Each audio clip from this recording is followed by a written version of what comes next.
Okay. Recording in progress. All right. I am in an expository mode today.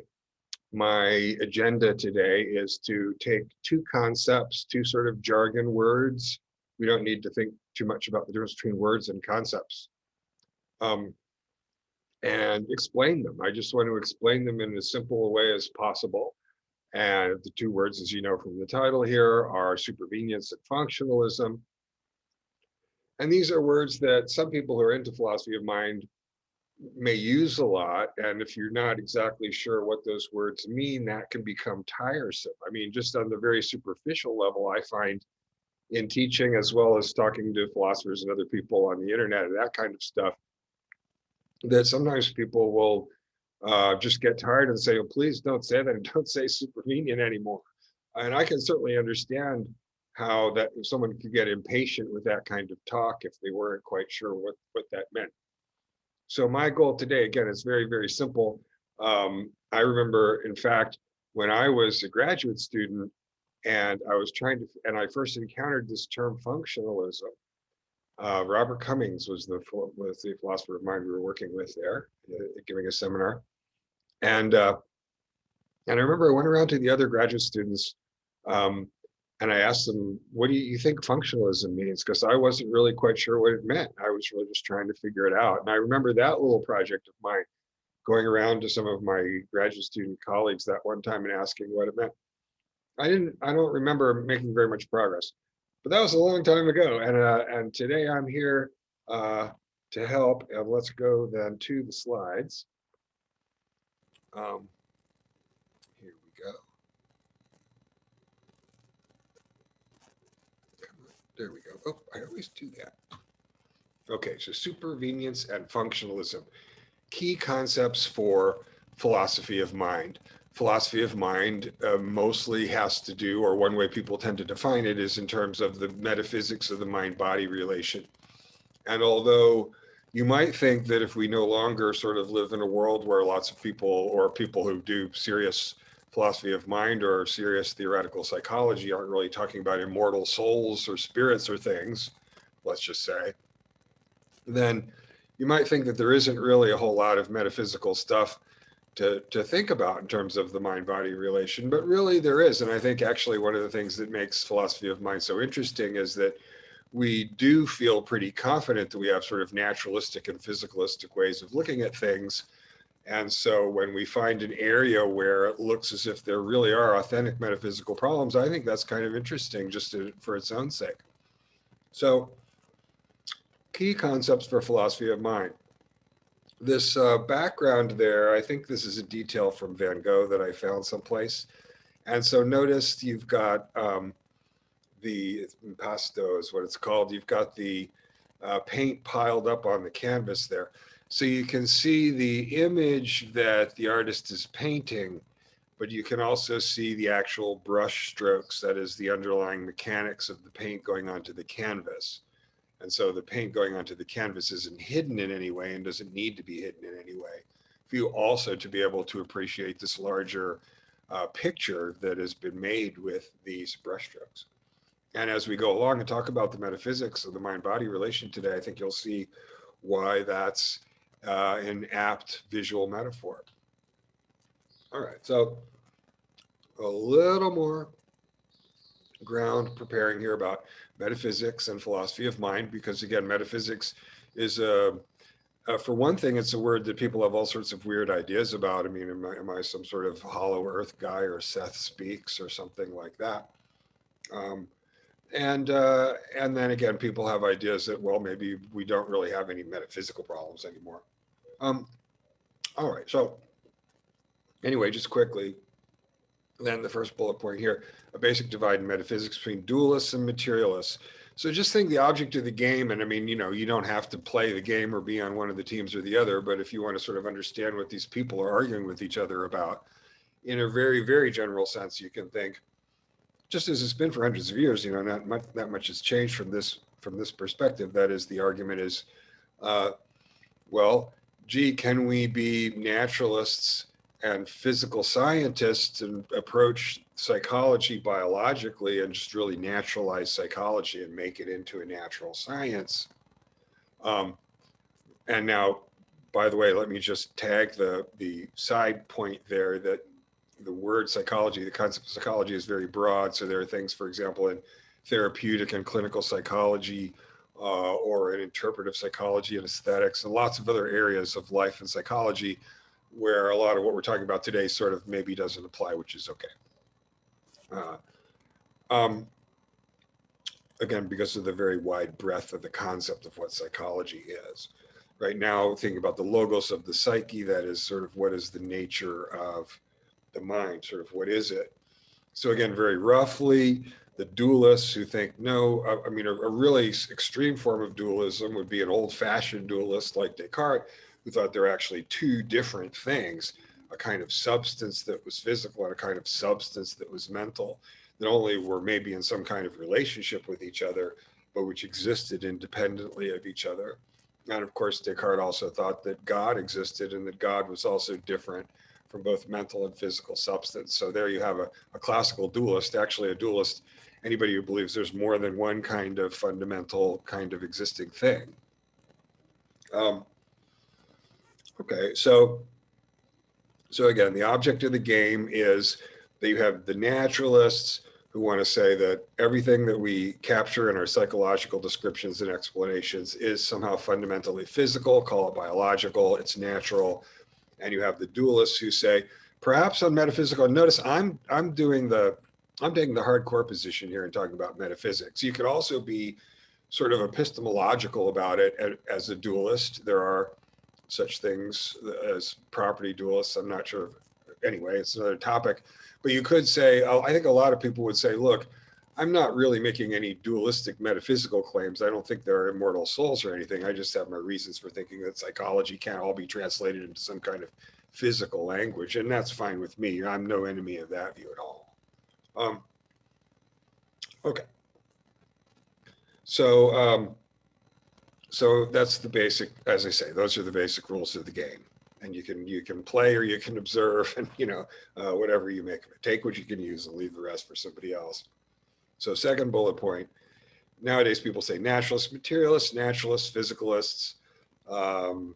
There's a reasonable point that what physicists say matter is something really weird now, so it's not clear exactly what you're buying if you say you're a materialist. But I think certainly most people feel more comfortable with naturalist because it's sort of a gentler word and it doesn't sound so clinical and it doesn't sound so reductive, which is good, and I'm in favor of that. But in any event, such people are going to say that these physical descriptions and explanations are closed in the sense that they only refer to physical things.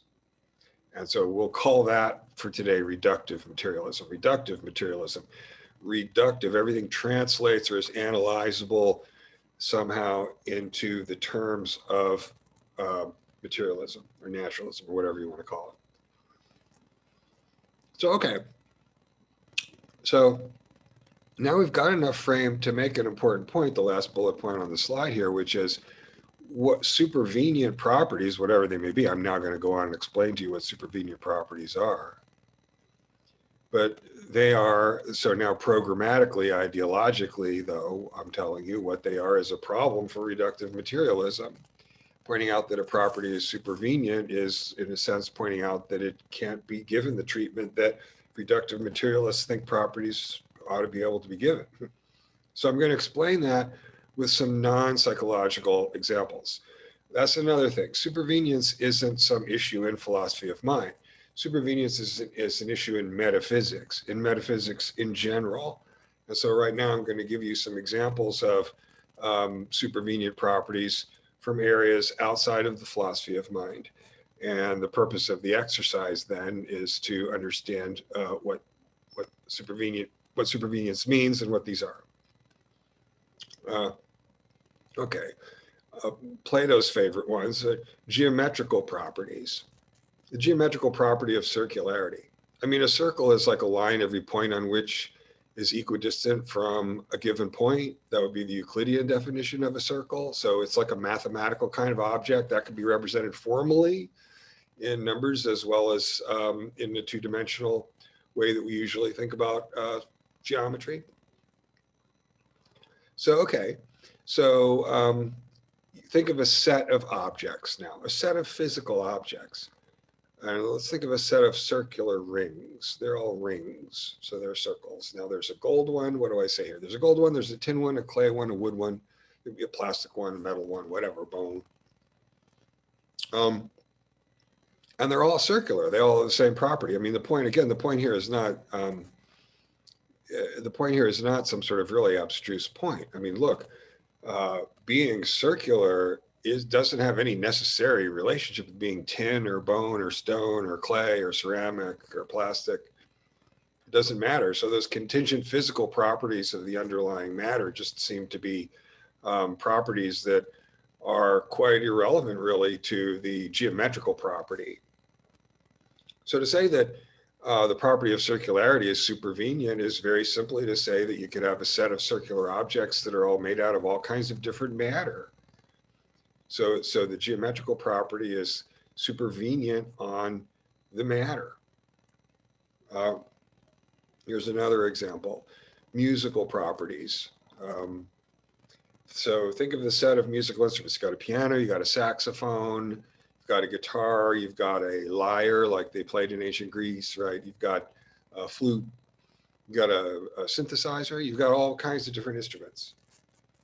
And so they can all play, say, the same melody, right?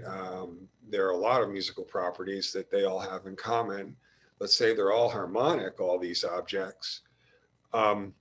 And again, they are very different from each other, as different as can be, made out of all sorts of different materials with all sorts of different designs, all sorts of different ways of interacting with the human player.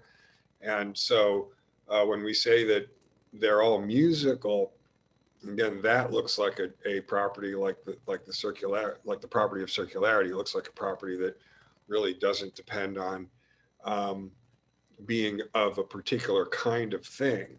Aesthetic properties are a large and interesting category. I'm only going to mention them once. But, very simply think of the set of all beautiful things. I mean, you quickly get into some funky aspects of the concept of aesthetics. But think of the set of all beautiful things. Clearly, that's a supervenient property. In this case, just meaning that it looks like there's a very large set of things or experiences that we would call the beautiful ones. So again, the point here is that supervenience is a general issue in metaphysics, not just an issue in philosophy of mind. Notice also that saying that these are supervenient properties is not to offer some sort of theory of solution. I think I might get to that in the next one. A little more on supervenience. But I hope that by now, if you had no idea what supervenience meant, you're starting to see what is meant by supervenient properties. And when we figure out what supervenient properties are, then we'll be able to understand also the other concept, which is the concept of functionalism. But let's take another minute and look at this slide here about supervenience. So the definition of supervenient. First of all, multiply realizable. And again, which is just in a sense, multiply realizable is just a clunky, chunky way of saying supervenient. It's just an ugly way of saying supervenient. That is, circularity is multiply realizable in all sorts of different kinds of matter. Harmonics are multiply realizable from all sorts of different kinds of physical sources. Okay, and two, and this really, I guess, is really the most technical definition of supervenience. Any change in the physical properties entails a change in the supervenient property. The physical properties are sufficient. It's only that they're not necessary. Let me just pause over that again. I've got my painting.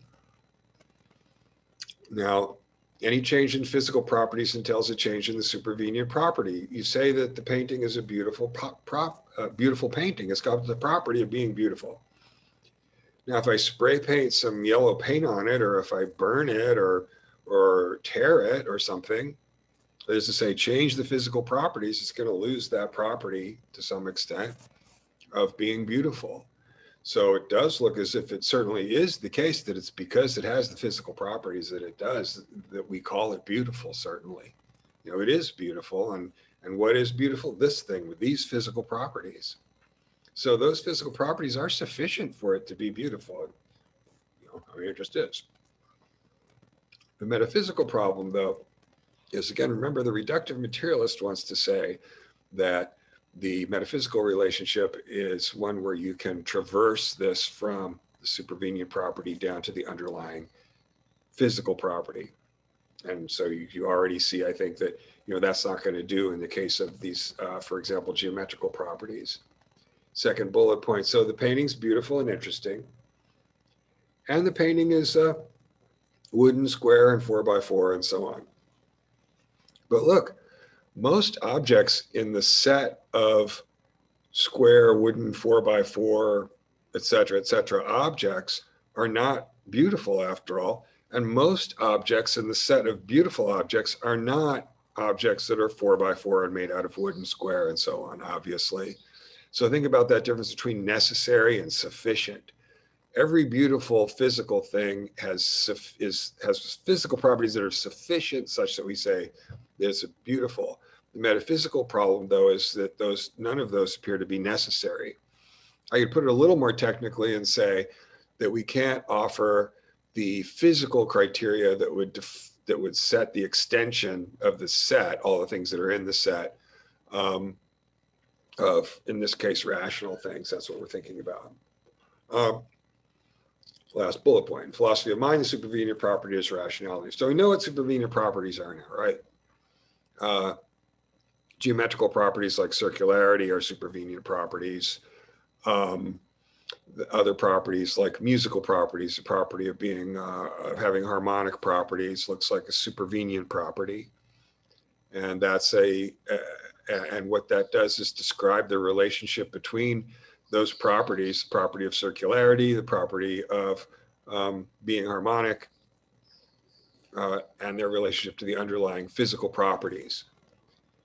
And that relationship now we see is difficult because it looks like reductive materialism is in a little bit of trouble here, since it appears that the reductive materialist, if it means anything at all, it means something like, well, those properties just are these underlying properties. But in the case of supervenient properties, certainly that's not the case. Last bullet point.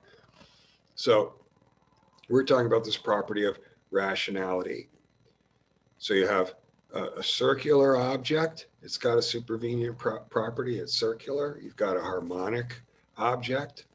It's got a supervenient property. And you've got a rational object. Okay, just to keep the language.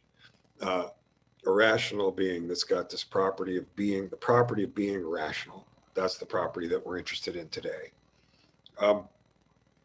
So last bullet point. The philosophy of mind, the property that the supervenient property in philosophy of mind is the property of being rational. And in fact, that is the only supervenient property in the metaphysics of mind. So as a well-functioning human, I am more or less rational. It is, with obvious jokes aside, a well-functioning person is an example of the kind of thing that we call a rational being. But it's clear enough that the set of all rational beings is not identical to the set of all humans. So the problem with reductive materialism, if at the beginning of this 20th century, people in philosophy of mind wanted to say something like, believing this or desiring that or performing this calculation is actually literally identical to, say, that physical process in the nervous system. The problem is that the first properties are supervenient. So that means they're just not identical to those properties in the nervous system. So you want to see, again, the question at the end of the slide there is, do you see why that's a problem for reductive materialism? Because it looks like rational beings the rationality is supervenient. There are all different kinds of rational beings. I think there's another little bit more about that if you still think that's odd. This ought to do it. What is rationality, by the way? And never take anything for granted. Sometimes if you're talking to philosophers or scientists or people like that, they'll be using some word or concept that you don't understand, and you don't want to say, but it's really of the essence to ask. And that's what we're doing. We're looking at what does supervenience mean? What do people, when they say it, what do they mean? When they say functionalism, what do they mean? So what do they mean by rationality? That's not obvious. So let's say that rationality is the ability to grasp logical relations between propositions. For example, if he believes that the water fountain is down the hall and he has a desire to get some water, all other things being equal, he'll form an intention to go down the hall and get the water. Notice that this is the language of what we call intentional psychology, describing people's minds in terms of their beliefs, desires, hopes, fears, and so on. And all of those look like they have content. These are the propositions. There's, I have a belief that the drinking fountain is down the hall. I have intention that I will go down the hall, and so on. So, okay, so then finally notice that we, on that first point on the slide, we all make this rationality assumption. If I say, why did he leave? And you say, because he was thirsty, we both are assuming that you, me, and him, our subject, are all minimally rational, such that we grasp the logical relationships between these various intentional states: believing, desiring, hoping, fearing, and so on. And so that's, now we know what it is to be rational. Goal-directed being that can appreciate the logical relations between its beliefs and desires and intentions and hopes and fears and so on. So, okay, fine. Now, and look at this argument.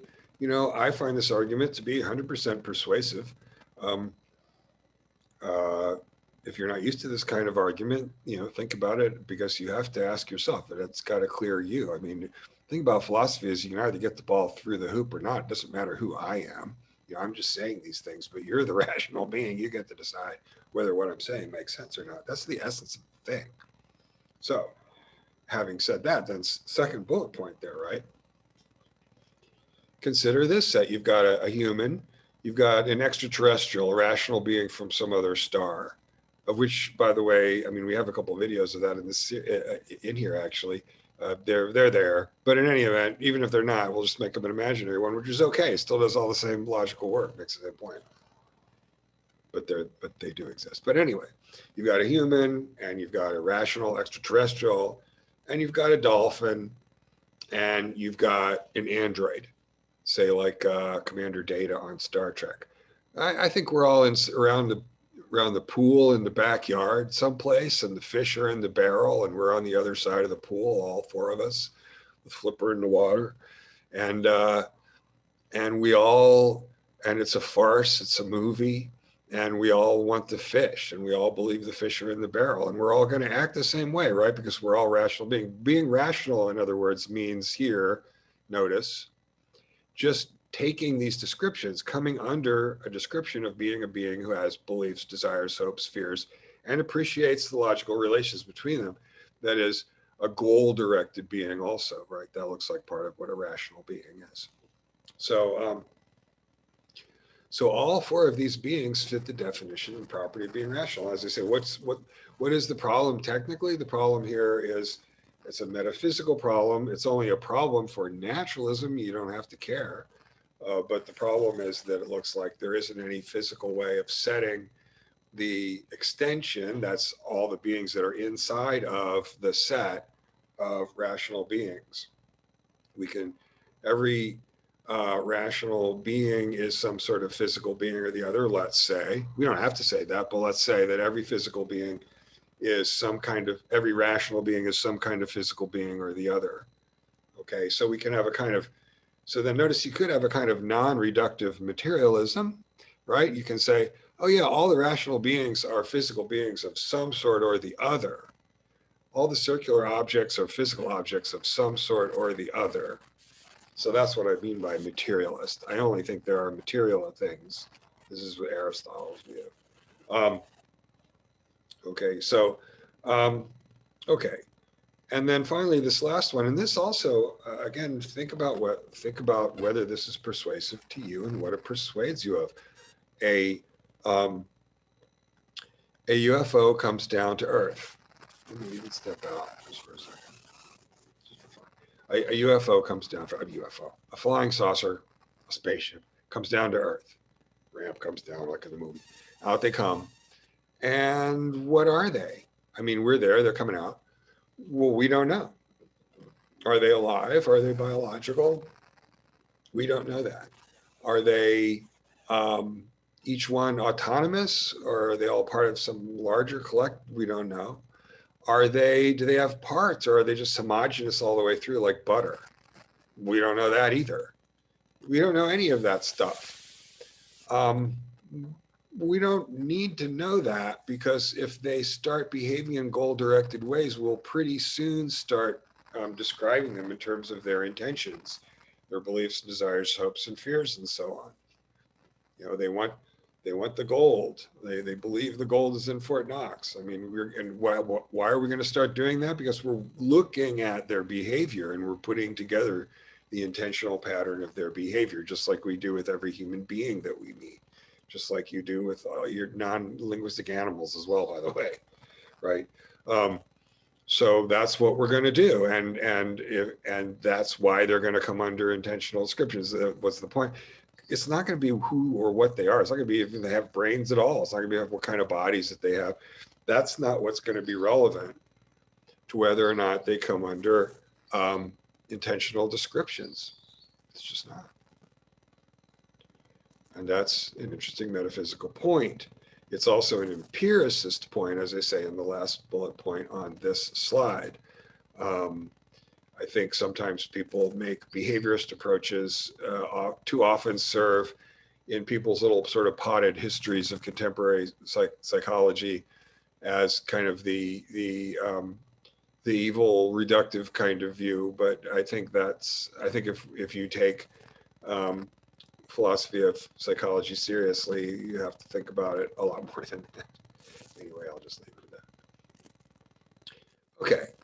So we got this supervenient property, and what is it? It's the property of being rational. And that's our issue. And it's an issue for us specifically in terms of the rules of our game, because we're looking like it looks like it stops reductive materialism. So, all right, well then what's going to happen? Now what happens? Because part of this argument is also sort of chronological, moving from behaviorism at the beginning of the century, then into a kind of materialism that initially was a sort of naive reductive materialism, and then onward into the functionalist era. And that sort of is a potted history of philosophy of mind through the middle of the 20th century right there, with the issue of phenomenal properties. So anyway, so now I take it you know what a physical description is, which is just a description in terms of something's physical properties. But what we want to know right now is what's a functional description. Well, that's a description of something in terms of its functional properties. But again, let me give you some examples, because that's very abstract. In fact, in a sense, functionalism is totally abstract, since the point of functionalism is to abstract away from the underlying physical hardware. So first bullet point, compare these two descriptions of a doorstop. One would be a small brown rubber wedge that you can buy at the hardware store. It's got little skitty things on the bottom. It says U.S. Doorstop Company, Cleveland, Ohio on the side. Okay, and so that'll be your physical description of a doorstop. Very specific. Or you can be making one up. I need a little wedgy thing. Look at the second one. Anything that holds open the door. Anything that holds open the door. Big rock. Hand me that geode on your desk. Or I could hold the door open. I could be a doorstop, or anything that holds it. Doesn't matter what it's made out of. That's the point. You get it. It's completely abstract from physical description and physical property. It just specifies the functional property that needs to be performed. Something needs to hold open the door. And I'm just telling you, I need something to hold open the door, and you can just get it open any way you can. So we say chauvinism, and for example, the idea that thinking that some human brain process was just identical with some cognitive process would be then an example of this use of that, that word chauvinism. because it looks like, by virtue of the fact that rationality is supervenient, which by now I should think you see that it is, then that's just false. So it is a logical problem for reductive materialism. This problem, this is the second bullet point, and I do like to say this because this is really, of all the three problems in the philosophy in the metaphysics of mind, the other ones being, semantic properties and phenomenal properties, but this one about rationality is really the most abstract philosophical one. If you were a brain scientist and you were interested in working on the human brain, you wouldn't have any, you might be curious about this. I assume that's a smart person and they might be curious about this, but you would have no professional need to worry about this problem. It's very much a metaphysical problem. But the problem, such as it is it looks like reductive materialism is just committed. Your theory's a theory, you got to take it seriously. And reductive materialism looks like it's committed to some kind of view, like cognitive process is identical to some human brain process. And, it's not right. It's not going to work.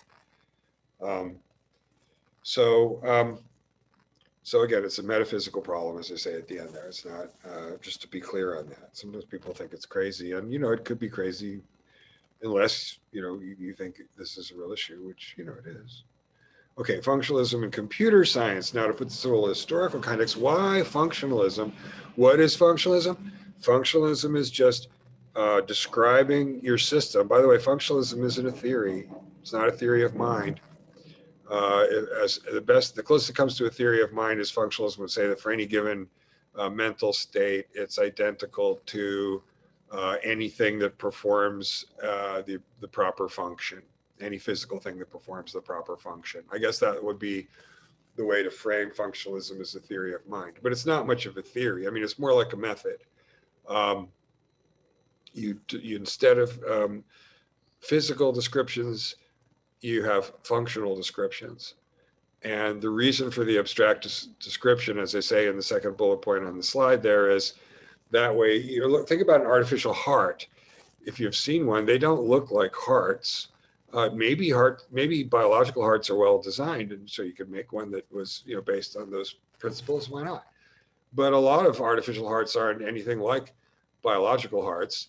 And that's okay. They're actually still hearts, because what makes them a heart is the fact that they're pumps that circulate the blood. They keep the blood circulating.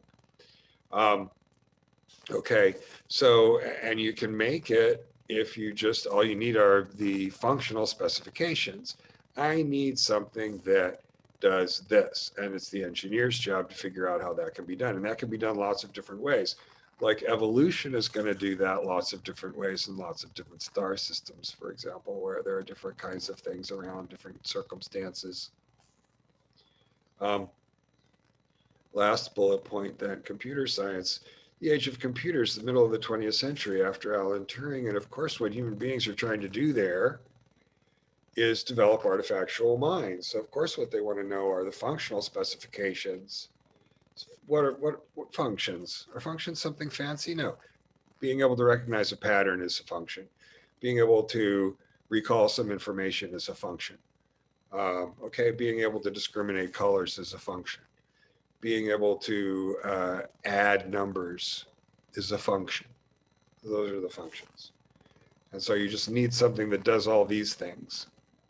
So one way of looking at cognitive psychology, for example, one part of it is to try and give this functional description of what a mind is. And computer science certainly is very interested in that too.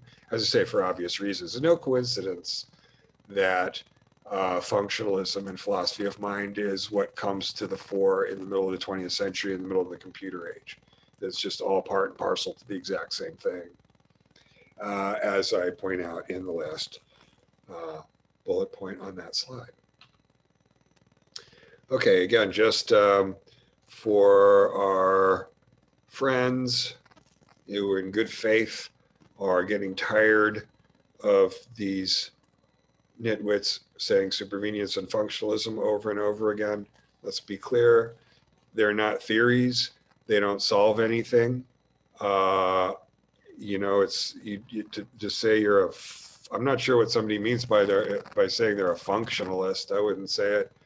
about myself. I mean, I guess to me, a functionalist would be someone who only describes things in functional terms and tries to abstract away from hardware all the time.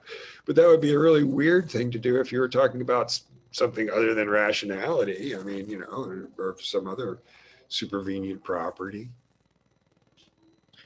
Okay, so bullet point number one. I mean, the only way that pointing out that rationality is a supervenient property, the only way that advances anything is it does look like it's a pretty thoroughgoing refutation of reductive materialism, since the point of supervenience just is that you have multiple physical things, each one of which has properties that are sufficient. Doesn't look like any of those properties are necessary. Second bullet point, it's a method, not a theory. Again, it's just a response to the supervenient nature of rationality. So, and that defeated reductive materialism. So now what do? Well, now we want to define a mind like I just did. Instead of say, reductive materialists might say for any given mental state, the mental state is just identical to some particular physical state or process. And the functionalist wants to say that for any given mental state, that mental state is just identical to any physical thing that performs the proper function. So, again, putting them in terms of theories of mind. Now, the last bullet point is getting into the deep waters here, because there are very deep waters here. And that's what's fun about it. And again, this is not the point is not to be definitive. The point is to be introductory. Think of the metaphysics of mathematics. So it looks like mathematical relationships and mathematical objects, like, for example, the proof of the infinity of prime numbers and many, many other proofs like that. They don't look like they are anything that can be even begin to be seen as somehow really being some underlying physical thing.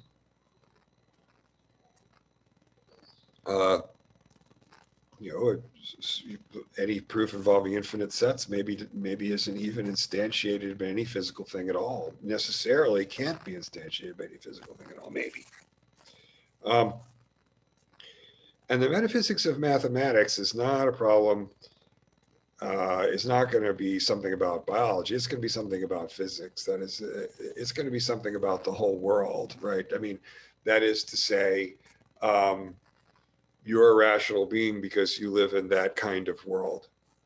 This is what Kant gets wrong and Plato gets right, by the way, I'll say, just rationally there.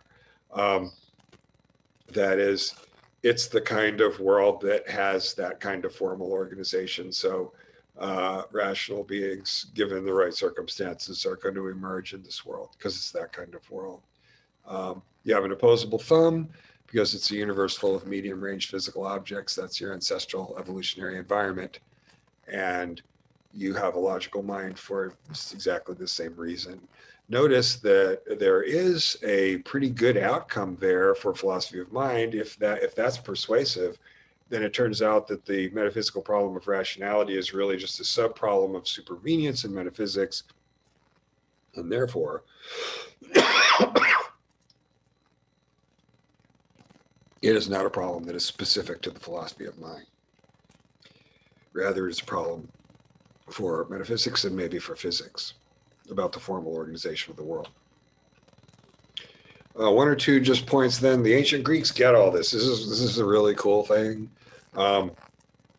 In the Phaedo, where Socrates drinks the hemlock at the end of the dialogue and dies, and one of the young men, Simmias, says, look, Socrates, you've convinced me that your soul is not the same thing as your body, but music isn't the same thing as the instrument that produces it. But if you destroy the instrument, the music is gone. When they destroy your body today, isn't your soul going to be gone? And the way that Socrates responds to that is to point out what I was just pointing out in terms of supervenience, that it's not really the case. This is the way he puts it in the Phaedo. It's not really the case that the instruments cause harmony. The instruments have to be built just so. The history of instruments is a long, long history. But it's a musical world. So if you have rational beings around, sensitive beings around, given time, they're going to start to evolve these musical instruments. The musical instruments don't introduce music into the world. The musical instruments are a reflection and a product of the musical nature of the world. Aristotle, and mostly in the physics, talks about biology, not just psychology. And remember this whole naturalism thing, you might want to think that you have a block to reduction at the level of psychology. Aristotle gives us a block to reductive materialism at the level of biology, because Aristotle points out that biological definitions are in fact functional definitions. You can describe it all you want, and physically you can say it's red and it weighs 8 pounds and has 4 chambers, it's made out of muscle. But you can do all that you want, but you don't know what it is until you know that it's a pump. You know its function. And notice that its function is something you understand in terms of its role in the larger organism. So the larger organism isn't just the sum of all its parts. In fact, it's the larger organism that explains the individual part. Okay. So again, another really important footnote if you're a philosophy student or a serious student of all of this, in philosophy of mind or whatever, there is a very, very important discussion of this throughout ancient Greek philosophy. Again, there are other problems. There is a metaphysical problem about consciousness. It seems the claim there is that qualitative conscious experience has these qualitative properties that don't reduce to physical descriptions. And there is also there's also a problem with Cartesian theories of mind that say that what you really experience is a mental representation of the world, in which case it looks like you're dealing with something that has the property of being about something else, basically. And I deal with those in other videos in this series. I'm not going to go on about them too much right now. Right now, we're just trying to figure out what supervenience and supervenience and functionalism are. But since people do get impatient with it, as I mentioned, I do want to be clear then that it also is supervenience and functionalism are not particularly connected, or not in any useful way that I can see, to either the problem of consciousness or the problem of mental representation. They are useful for this discussion about the problem of rationality. Can you hear that motorcycle? There's a deafening motorcycle around. Okay. All right. So, and then I'll just leave the rest of that. Again, I have views on both the problem of consciousness and the problem of mental representation, but I talk about them elsewhere, so I'm just going to move on. Here's another way of looking at what I've been talking about today. I think this is just about the last slide here. Think about 2 teams drilling through a mountain and trying to meet at the same time, drilling a tunnel from both ends. So you have some people who really don't need to worry about the kinds of things I've been talking about today, like neurophysiologists, physical anthropologists, evolutionary biologists, and people like that who are, looking at doing physical science and looking at human beings and where human beings come from and how human beings are made, and seeing what they can learn from that study. And it's an obvious and inevitable area of study. But then there's another area of cognitive studies, which is what we would call the software side, which does indeed include computer scientists, among other people, such as linguists and others. The last bullet point, and those people are going to be talking about things that are multiply realizable, supervenient. Okay, that is, they're going to be putting together that abstract functional model of mind. And the other team, the hardware team, are going to be putting together human mind, human brain, what humans are. Both are going to produce information that's useful to the other. It's a synergistic enterprise. And that, I think, it's easy to say that cognitive studies today is interdisciplinary, but it's a little, I think it's moving, hopefully I just made a further point that there's a little structure in that. That's a little more than just it's a bunch of stuff together. Okay, that's the end of that. Okay, so as I said at the beginning, my goal here today was really just an expository goal.